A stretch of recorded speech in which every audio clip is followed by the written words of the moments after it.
হিসাবে আজকে আমি আল্লাহ আমাকে রেজাল্ট দিয়েছেন প্রিয় শিক্ষার্থী তাহলে আমাদেরকে আদর্শ হতে হবে যেহেতু এখানে ইতিহাস তাই বলে তাই না এখন ছিল কি মাদ্রাসার ছাত্ররা ভালো জায়গায় যেতে পারবে না মাদ্রাসার ছাত্ররা ভার্সিটিতে ভর্তি হতে পারবে না এরকম একটা আইন করেছিল সরকার এটা জানো তো তোমরা এই দিন চলে গেছে আসলে আমি মনে করি আমার ছাত্ররা অনেক ট্যালেন্টেড আমার ছাত্র আরবি পায় আমার ছাত্র যেমন পদার্থ রসায়ন গণিত বিজ্ঞান ইংরেজি বাংলা পায় পাশাপাশি আমার ছাত্র কিন্তু আরবি পায় একটা কলেজের ছাত্রদের আমি প্রশ্ন করি তুমি সূরা ফাতিহার অনুবাদটা পড়ো তো বিশেষ করে যারা ইসলামী আন্দোলনের সাথে জড়িত তারা ব্যতীত তোমরা দাও সবাই কি পাবে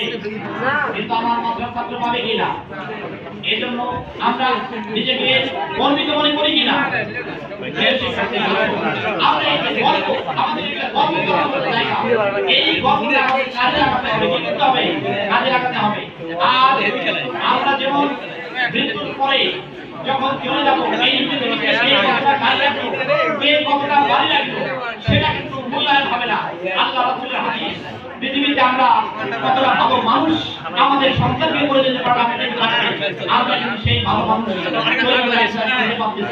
তোমরা যখন দোয়া করো আমাদের জন্য হে আল্লাহ রব্বানা ইসতাজিনা এই যে আমাদের উস্তাদকে এই দোয়াটা আমাদের জন্য তোমরা করবে আর আমরাও তোমাদের জন্য দোয়া করব আর একটা কথা বলি ইয়া খারাপ বলছেন যাতে দোয়া নেওয়ার জন্য এই যে হুজুরকে দাওয়াত করতে হবে দোয়া নেওয়ার জন্য আলাদা মাঠে যেতে হবে হ্যাঁ যাবে না দাওয়াত করব না এটা বলছি না তবে আমি হুজুরদের উদ্দেশ্যে বলছি সবার আগে কোনো মা বা কোনো বাবা যদি সন্তানের জন্য দোয়া করে আমি মনে করি আল্লাহ রাসূল বলেছেন আল্লাহ তাহলে আমরা সবার আগে কাজ করব আজকে সবাই বাড়ি দেয়া আজকে সবাই বাড়ি গিয়ে সবার আজকে থেকে শুরু করবে বলবে মা তুমি আমার পরে আমার জন্য দোয়া করো আমি নিজের কাছে প্রমাণ আমার ছেলে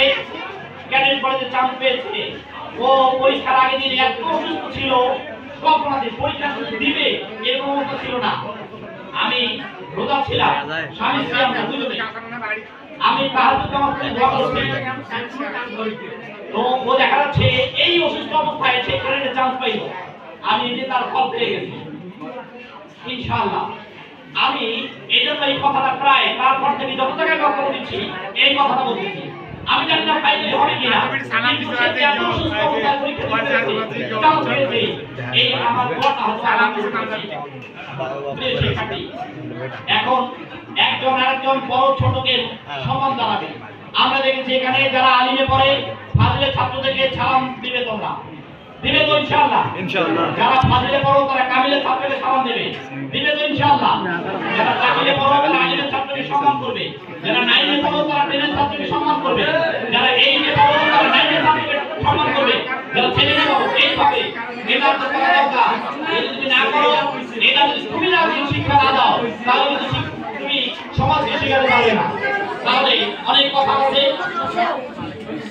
পরিশেষে আমি একটা কথা বলবো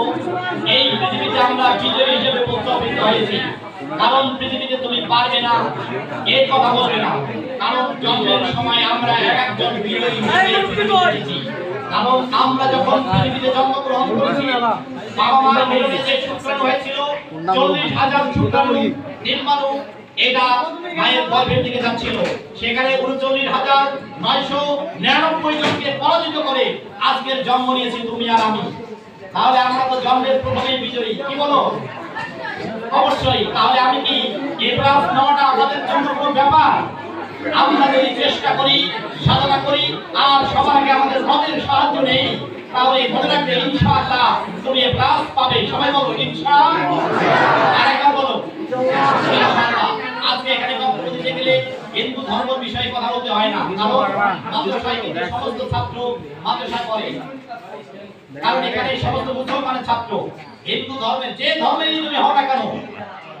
তোমার রব যদি তোমার ঈশ্বর যদি তোমার পক্ষে না থাকে তাহলে তুমি যত কাজই করো না কেন তুমি পাবে না আমরা অনেক বক্তব্য শুনি বিভিন্ন বক্তব্য শুনি একজন লোক গরু কিনতে যাচ্ছে 50,000 টাকা পাঠাবে মসজিদের মুয়াজ্জিন আযান দিবে ইমাম সাহেব কিছু করতে চাই পাশে বড় ভাই এলাকার মাতব্বর ভাই যাকে যে ভাই কোথায় যান যে গরু কিনতে যাচ্ছে ঈদের গরু কাছে ভাই বলেন ইনশাআল্লাহ। এই তোমরা মন্দির ঘরে গেলে এই কথা, আসলে টাকা আছে আমার 1 লাখ, আমি গরু কিনতেছি ইনশাআল্লাহ কানে লাগিয়ে নেই। তাক বেচারা তো গরিব মানুষ মরবি, আর মধ্যে কিছু না বলে মন খারাপ করে নামাজ মাগরিবে পড়লেন, আসর পড়লেন, মাগরিব পড়লেন, এশার সময় ওই মাতব্বর আসতেছে, মন খারাপ করি কাছে বড় ভাই, মাতব্বর ভাই গরু করে কাছে ভাইয়া ইনশাআল্লাহ টাকা চুরি হবে। আচ্ছা বলেন তো ইনশাআল্লাহ কখন বলা লাগবে? ইনশাআল্লাহ আগে বলতে হবে, পরে বলে কোনো লাভ নেই। এই জন্য কাজ করতে হবে আগে, পরে বলে কোনো লাভ নেই। সবাইকে সুন্দরভাবে জীবন যাপন করার এবং আমরা যেন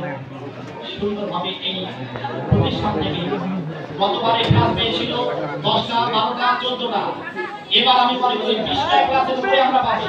ইনশাআল্লাহ। বলো আমি মনে করি এই ক্লাসের সংখ্যা আমরা দিন দিন বাড়াতে চাই। এই জন্য